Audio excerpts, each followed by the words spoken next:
Alright, Tesi Media yuji omukuto gusinga okuwa amawulire agasinga okwokya mu ggwanga Uganda naddala ku serebu. Nate nkuleetedde kiki ekyabaddewo olunaku olw'eggulo ku kabaga ka mwana mulenzi Eddie Yawe. Eddie Yawe yabadde akuza amazaalibwa ge, yagakuziza ggulu kuba abadde kabala ke bayita racers kaliusa mu bitundu byawo oba ntindaawo. Wano gye bakuliza amazaalibwa ga Eddie Yawe era ng'abantu babadde bangi especially aba family wamu ne family friends be basinze okubeera kabaga kano era tekabaddeko mujjuzo gw'abantu bangi. Muno mutwalidde Robert Kyagulanyi Ssentamu ng'akola aba awa speech ye eri mukulu we ng'agamba nti mukulu we yabeeranga maaso ga mukulu we yabanga mwana mwetowaze naye nga wadde n'ebbali atigomya abantu. Anno guno omukolo gwaleesewo ekyenjawulo abasinga kye mbadde mutamanyi nti Chameleon ne Bobi ne bazzeemu ne bamiitinga omulundi omulala ku birthday ya Eddie Yawe era twabalabeko nga beegudde mu kifuba oluvannyuma lw'embiranye ennyingi ebaddewo wakati wa Chameleon ne Bobi Wine kubanga tuzze tulaba Chameleon nga ayogera ebisongovu ku Kyagulanyi Ssentamu nga twamulabako ku birthday ya Muhoozi Kayine Lugaba byayogera nti oba nti bosi bannabyabufuzi bo bayimbi era tebabuulira byabufuzi biki twabirabakaawo Chameleon ng'abyogerako byonna.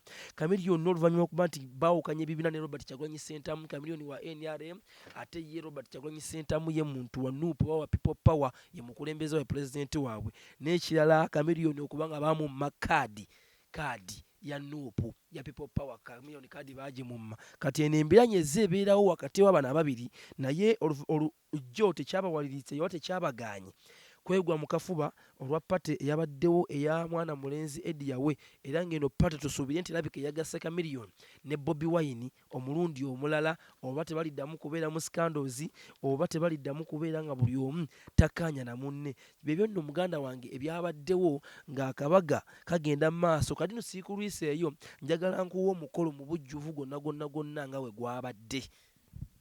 So kakati kyatuyamba nnyo to have a decent brother. We bali nnyo kubeera decent mukulu wange. We bali naffe newe twamayuka bena be twamayuka lazima the president that we set as our elder keeps us going. We bali nnyo we bali edda. Abamu mwebuuza lwaki mbeera n'empisa ennungi. Bakamira ebiseera biri ngamba sangeyo ngamba kyunya naye nga bemba maaso ga mukulu wange ngamba n'empisa. Kumwetu bwe tubeera tosobola yadde kwemulira ku mwana mu maaso ga mukulu wadde okinywamu mu maaso ga mukulu.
counting 100.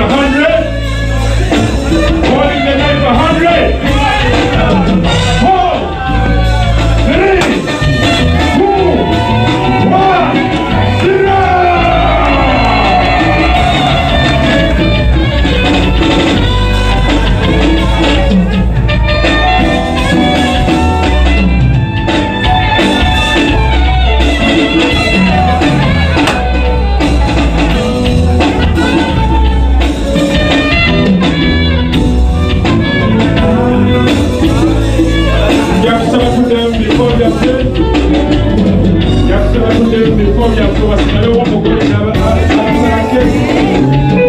So kakati kyatuyamba nnyo to have a decent brother. Webale nnyo kubeera decent mukulu wange.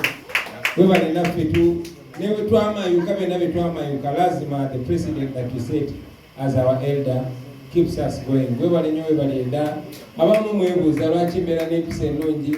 Bakamira ebiseera biri ngamba sangeyo ngamba kyunya naye nga bemba maaso ga mukulu wange ngamba n'empisa. Kumwetu wetubeera tosobola yadde kwemulira ku mwana mu maaso ga mukulu wadde okinywamu mu maaso ga mukulu.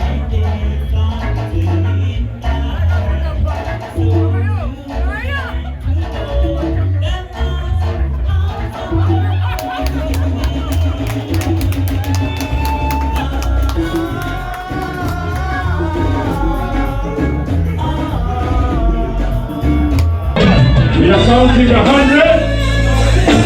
Holding the knife 100. 4, 3, 2, 1, 0.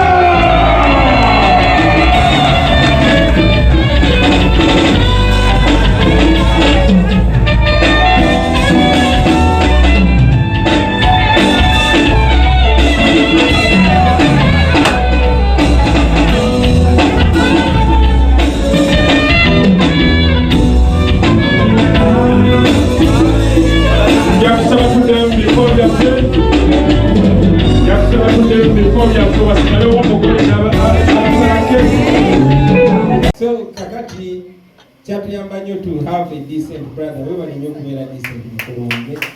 Webale naffe newe twamayuka bena betwamayuka lazima the president that we set as our elder keeps us going. Webale nnyo webale edda. Abamu mwebuuza lwaki mbeera n'empisa ennungi. Bakamira ebiseera biri ngamba sangeyo ngamba kyunya naye nga bemba maaso ga mukulu wange ngamba n'empisa. Kumwetu wetubeera tosobola yadde kwemulira ku mwana mu maaso ga mukulu wadde okinywamu mu maaso ga mukulu.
So kakati kyatuyamba nnyo to have a decent brother. Webale nnyo kubeera decent mukulu wange. Webale naffe newe twamayuka bena betwamayuka lazima the president that we set as our elder keeps us going. Webale nnyo webale edda. Abamu mwebuuza lwaki mbeera n'empisa ennungi. Bakamira ebiseera biri ngamba sangeyo ngamba kyunya naye nga bemba maaso ga mukulu wange ngamba n'empisa. Kumwetu wetubeera tosobola yadde kwemulira ku mwana mu maaso ga mukulu wadde okinywamu mu maaso ga mukulu.